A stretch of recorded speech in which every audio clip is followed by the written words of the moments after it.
I want to talk to you today about section 3 from my book, Workplace Anxiety. And that section is led off with a quote that says, "Did you think the lion was sleeping because he did not roar?"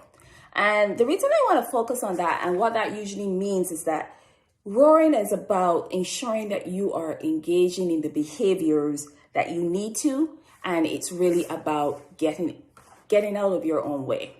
And so chapter 12 is the one that I'm particularly interested in because it really says, actually, this is why you're not at peak productivity. So if you're trying to be in the world today, if you're trying to be highly organized, if you find with all the uncertainty and change, you are not feeling productive, you are not doing and accomplishing all that you want to do, then this is the chapter for you to ensure that you have all your bases covered. And so I want to go through them with you just as a reminder to say, hey, if you're not operating at peak productivity, these are the things that might be the issue. So the first thing in this chapter is an inability to say no. And what that means is, are you prioritizing as you should? Right now, there's so much coming at us. We're remote, or we're going back into work from COVID-19, or we're trying to accomplish and adapt different things as a result.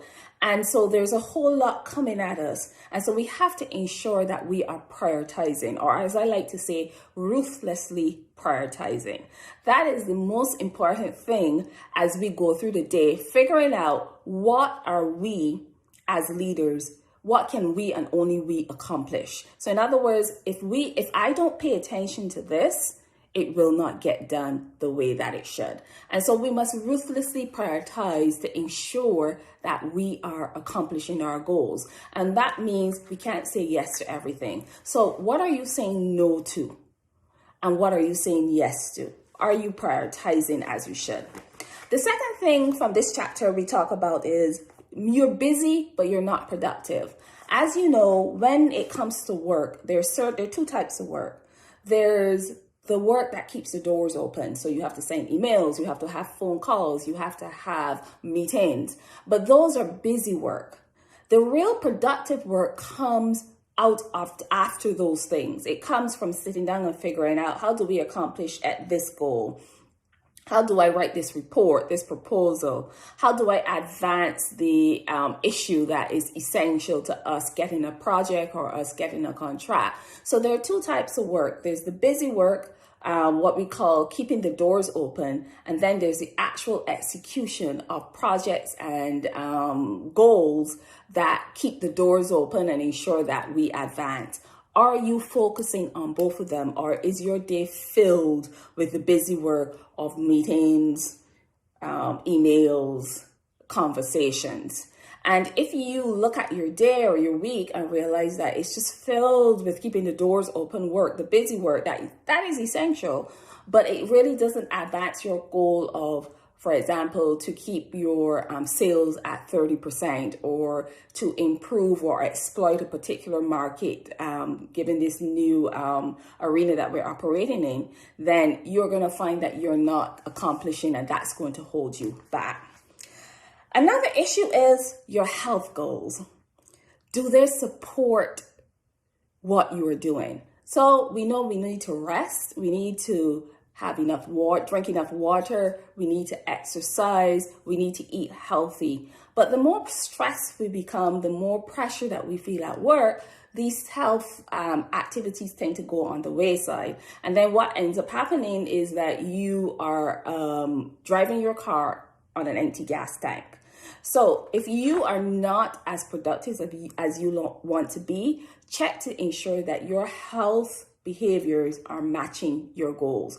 There's a lot being expected of you, so you must ensure that you are eating healthy, you're getting enough rest, and you're exercising, because these are critical to giving you enough energy to do things. Another thing from this chapter that we said is, if you want to operate at your full capacity, if you want to ensure that you are not getting in your own way, is that you have to do more than just write a to-do list. to-do lists just become long. Raise your hand if you're one of those that have a to-do list that just goes on forever.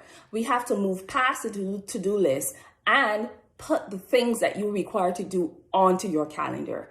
Because once you do that, it becomes more realistic and more clear if you have too much on your plate. You can write a to-do list of 12 things that you have to do. Try fitting them onto your calendar, and you will see you can't do 12 things in one day. And so you can make more realistic plans and more realistic assessments when you say, okay, what time slot would I put this in? And it helps you to be able to prioritize better and be able to accomplish more.